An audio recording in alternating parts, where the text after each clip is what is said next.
genetik introduksi baru, jadi seperti Dorper Full Blood, Awasi Full Blood, Van Roy Dorper, ini kan meningkatkan kualitas genetik dari domba lokalnya.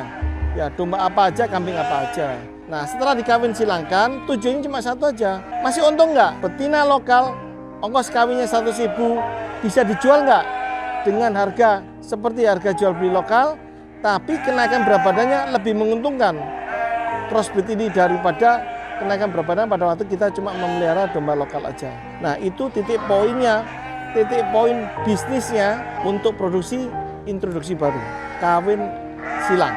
Dan kami kebetulan adalah inisiator dari beberapa genetik itu, 4 tepatnya. Ada kambing bur, domba Dorper, domba Awasi, sama domba Van Roy. Inisiator dan importer pertama kali yang mengintroduksi dari Australia masuk ke Indonesia.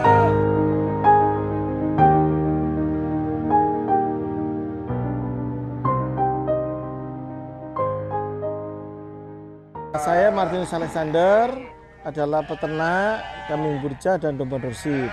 Jadi untuk kambing kami punya brand namanya kambing burja. Kalau untuk domba namanya domba Dorship. Jadi kambing burja singkatan dari bur yang ada di Jawa pada mulanya. Tapi kalau untuk kambing kita sudah mengembangkan kambing bur dan sanen. Tipe pedagingnya adalah kambing bur, tipe perahnya adalah sanen. Domba Dorship adalah singkatan dari domba rasip, domba unggulan, ya, nah, domba rasip gitu. Nah, itu adalah apa? Adalah domba-domba yang bergenetik, ada domba pedaging dan domba perah. Kalau domba pedaging ada Dorper, ada Van Roy dengan segala keunggulan masing-masing. Tapi kalau perah ada Awasi. Dan kami kebetulan adalah inisiator dari beberapa genetik itu, 4 tepatnya. Ada kambing bur, domba Dorper, domba Awasi, sama domba Van Roy. Inisiator dan importer pertama kali yang mengintroduksi dari Australia masuk ke Indonesia. Pada waktu saya pertama kali tertarik untuk beternak. Beternak ini kan sesuatu yang habis dimakan. Beda dengan properti, beda dengan lain-lain kan ya, barang kelontong dan sebagainya. Jadi kalau kita produksi sesuatu pasti habis dimakan. Kalau itu terpakai atau digunakan, maka kita larinya adalah ternak-ternak yang bukan untuk kontes, tapi ternak yang memang untuk dipotong atau untuk diperah. Dan kami memilih adalah kambing domba karena itu peternakan akar rumput, peternakan rakyat kecil, gitu. Dengan permodalan yang nggak terlalu sebanyak sapi, tapi kita bisa mendapatkan penghasilan yang tidak kalah dengan peternak sapi. Kita mulai domba itu tahun 2007, ya, di mana kita mulai dari fattening aja. Fattening saya beli dari pasar, kita punya kandang kapasitas 200 ekor, kita beli dari pasar, dari belantik dan sebagainya. Saya tiap hari ke pasar untuk beli ternak, milih ternak gitu. Nggak seperti sekarang, cukup WA, cukup lewat Instagram bisa order ternak. Kalau dulu enggak, iya. Kalau dulu harus ke pasar. Ya, maka julukan saya dulu adalah belantik Cino. Karena satu-satunya yang mohon maaf orang Tionghoa masuk ke pasar, pulaan wedus gitu kan ya. Bawa L300, bawa uang, belanja-belanja gitu. Di daerah mana? Di daerah pesisir, di daerah terutama Tapal Kuda. Jadi dari Probolinggo sampai Banyuwangi. Itu sudah pernah saya jelajahi. 2007 sampai 2012. Ya, hampir tiap hari kita belanja ke sana. Setelah itu setelah saya menemukan beberapa rekanan yang bisa dipertanggungjawabkan, walaupun ada uang sekolahnya, dibujuki kan, beli pelembungan istilahnya. Datang gemuk, besoknya udah kurus karena digelonggong, beli pelembungan, domba yang digelembungkan gitu ya. Kalau sekarang sudah enggak, suplainya sudah banyak yang lebih bisa dipertanggungjawabkan. Walaupun kadang-kadang juga ada beberapa peternak lokal itu, peternak desa bohongin pakai DP gitu kan ya. DP-nya nggak banyak, 1 juta, tapi nggak ada ternaknya gitu kan ya. Nah itu uang sekolah lah. Semua peternak pasti kalau baru dapat uang sekolahnya itu, bayar uang sekolah. Jadi kalau dihitung uang sekolahnya udah miliar. Uang sekolah udah miliar, benar. Pernah juga 1 kloter banyak yang mati karena sumbatan atau ditimbang beli 1 ton, ternyata besoknya cuma jadi 800 kilo, kan susu 20 kilo. Susu 20% kan? Nggak bisa kembali itu. Kemitraan juga pernah gagal, Pengemukan juga karena anjing mati, breeding juga ada, ya semuanya melalui proses. Peternakan bukan bisnis instan. Peternakan butuh ketekunan. Saya mengawali sebenarnya mulai dari jadi karyawan kakak saya. Jadi kakak saya memodali, saya operatornya gitu kan ya. Nah, jadi terus saya dapat insentif, dapat gaji bulanan dan lain-lain gitu kan. Terus peternakannya dijual karena naik, investasi tanahnya sudah naik. Ya saya jadi peternak beneran, bukan jadi pegawai lagi kan. Ya sejak tahun 2017 saya baru beralih menjadi mandiri. Saya buka di peternakan di beberapa tempat karena kan nggak punya cukup modal untuk membeli satu tempat yang besar gitu.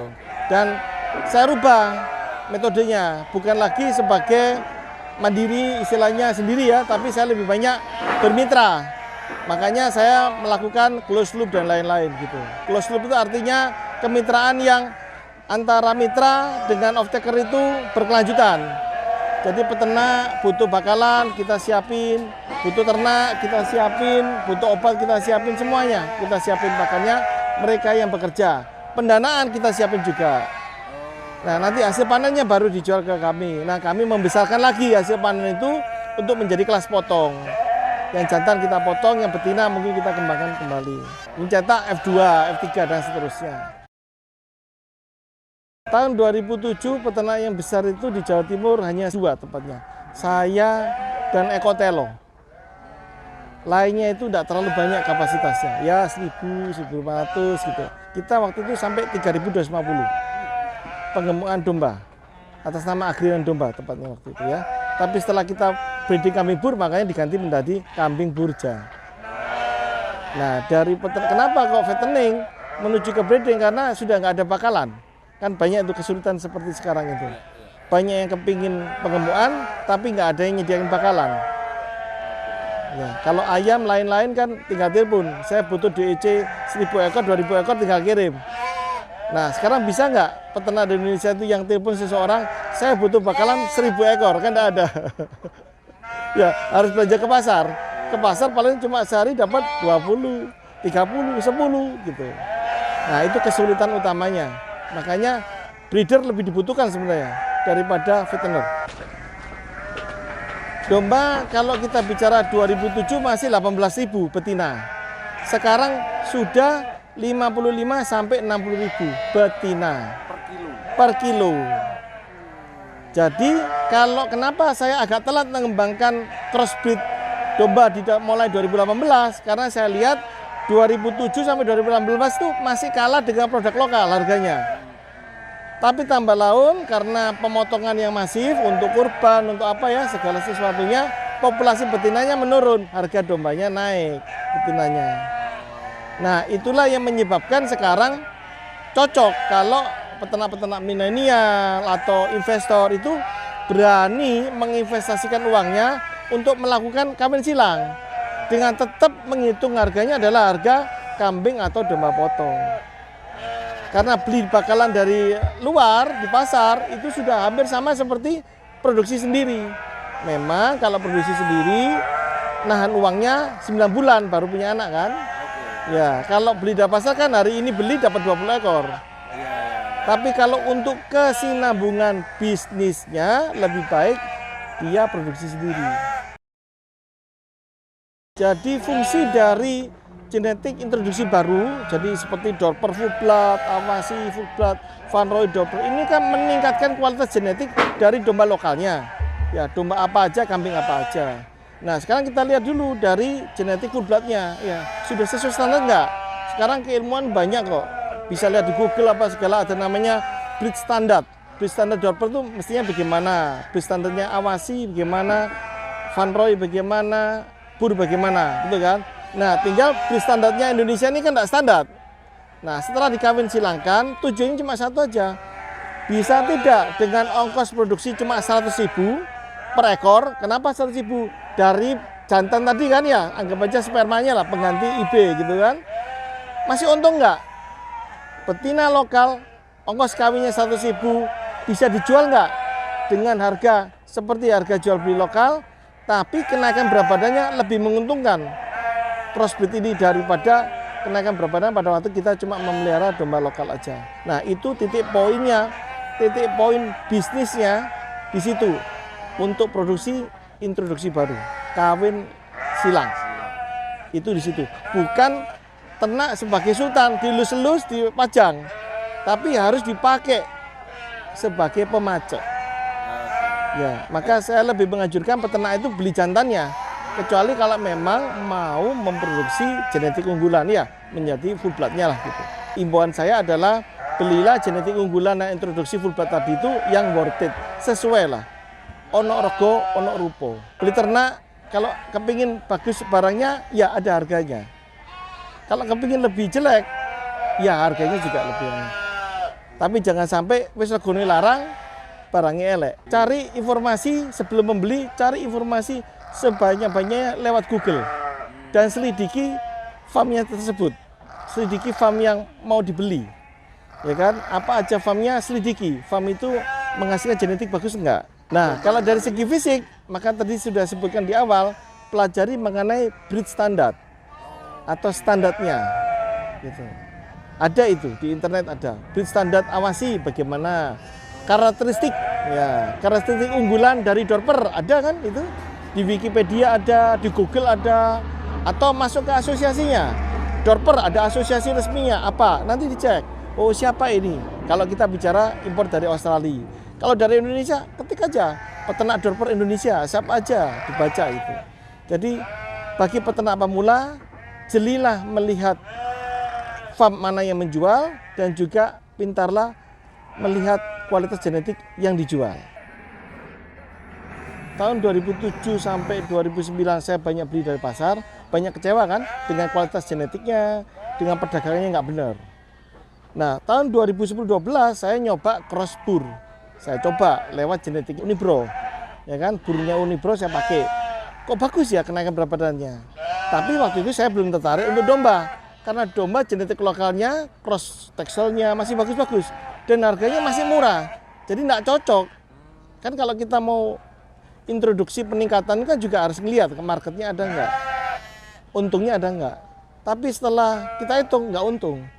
Nah, mulai bergeser 2018, kalau saya hitung dengan saya import genetik full bloodnya, saya crosskan, kok anaknya itu bagus hasilnya dan masuk hitungannya untuk kita skala korporasi. Tuh, jadi kalau kita mitra apa segala itu masih untung. Mitra untung, walaupun ada tambahan biaya 100.000 itu kan ya, kesannya untuk kawinnya itu. Masih untung. Lebih untung daripada dia ternak lokal gitu. Ya, karena apa? Harganya sudah tinggi ternak lokalnya. Dan ternak lokal tadi yang saya bilang 55, kalau kita produksi dengan genetik cross Dorper itu bisa 55, bisa 60, kenaikan berapa jauh, kan berarti mending saya beli bibit yang harga 60 ribuan cross Dorper. Akhirnya nge-match kan, ya, antara market dan supply-nya, antara demand dan supply-nya masuk. Nah, makanya sekarang orang banyak berlomba-lomba memproduksi cross Dorper, cross awasi, walaupun sementara masih belum mengarah ke benar-benar potong, masih semi, ada yang dipotong, ada yang dijual kelas bibit. Tapi harapannya semakin banyak breeder full blood-nya, semakin banyak yang memproduksi cross-nya, harapannya harganya bisa lebih menyesuaikan real kondisi real di pasarnya gimana. Nah, itulah baru kita menjadi peternak lem. Kenapa lem? Karena 10 bulan dagingnya bagus dan bisa dipotong dan masih muda. Itu namanya lem quality. Dan bisa sekali orang Indonesia itu memproduksi lem meat. Karena Dorper full blood, Awasi full blood, Van Roy full blood kawin dengan genetik lokal, hasilnya mirip seperti lem meat-nya di Australia. Kita harus lihat proses bisnisnya. Proses bisnisnya adalah bagaimana peternak Indonesia memproduksi sebanyak mungkin cross sing. Entah pakai jenis apa aja full blood-nya, kawin dengan lokal, crossingnya ini yang dihitung. Menguntungkan nggak crossingnya ini? Saat ini menguntungkan. Karena genetik lokalnya pun juga sudah mahal. Sebagai pedaging atau sebagai perah, jangan sebagai sumber bibit. Kalau sebagai sumber bibit memang lebih menguntungkan, tapi kan ini untuk sementara. Ya contoh misalnya F1 Dorper, ya kan, kepalanya hitam mudaan apa segala, ya silakan bisa dijual kelas bebek sampai 3 juta sebagainya. Mungkin kalau cuma kondisi realnya cuma 1.500 sampai 2.000 kan untuk potongnya. Nah, hitungannya adalah pastikan mengarah kepada pedagingnya atau ke perahnya, bukan sebagai sumber bibit. Saya yakin karena banyak sekali sudah klub-klub yang terbentuk di Indonesia ini, tempatnya di daerah Jawa Timur, mengacu kepada harga daging atau kepada harga susu. Kalau kita bicara pengemukan, realnya itu kurang lebih 3% per bulan. Realnya. Banyak yang menawarkan tidak real.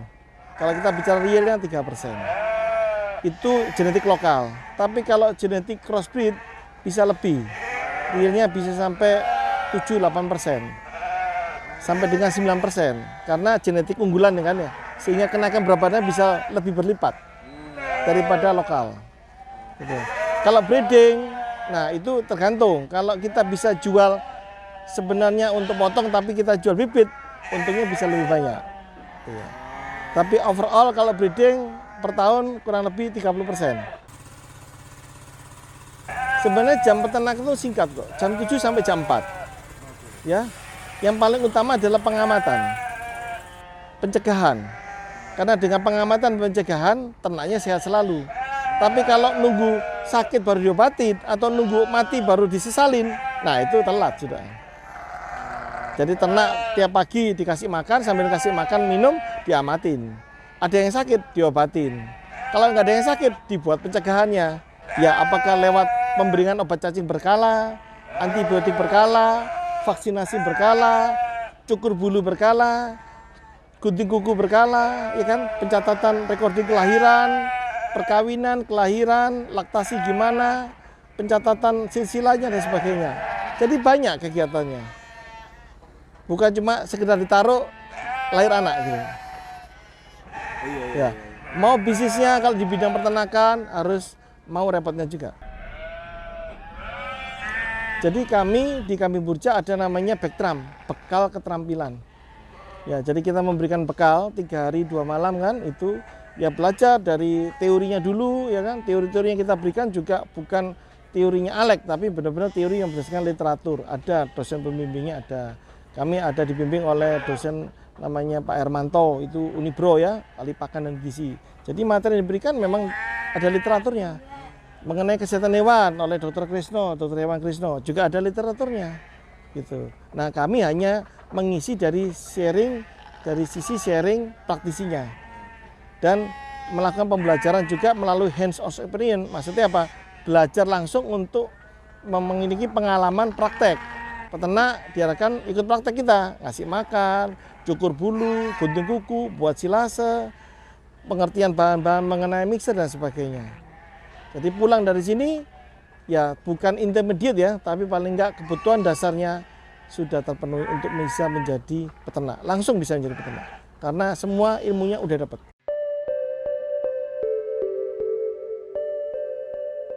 Jadi harapannya ya gimana kita sekarang ini menggelorakan untuk kita bisa mensuplai negara lain. Atau kalau kita Jawa ya kita bisa mensuplai pulau lain. Jangan kebalik, jangan sesama peternak misalnya di satu kabupaten bersaing nggak sehat, saling menjatuhkan untuk sesama kabupatennya. Yang benar adalah kalau Jawa Timur ya gimana caranya Jawa Timur kompak, kirim ke Jawa Tengah. Gimana kalau Pulau Jawa, kirim ke Kalimantan. Gimana Indonesia, ekspor ke luar negeri. Karena peluangnya masih ada.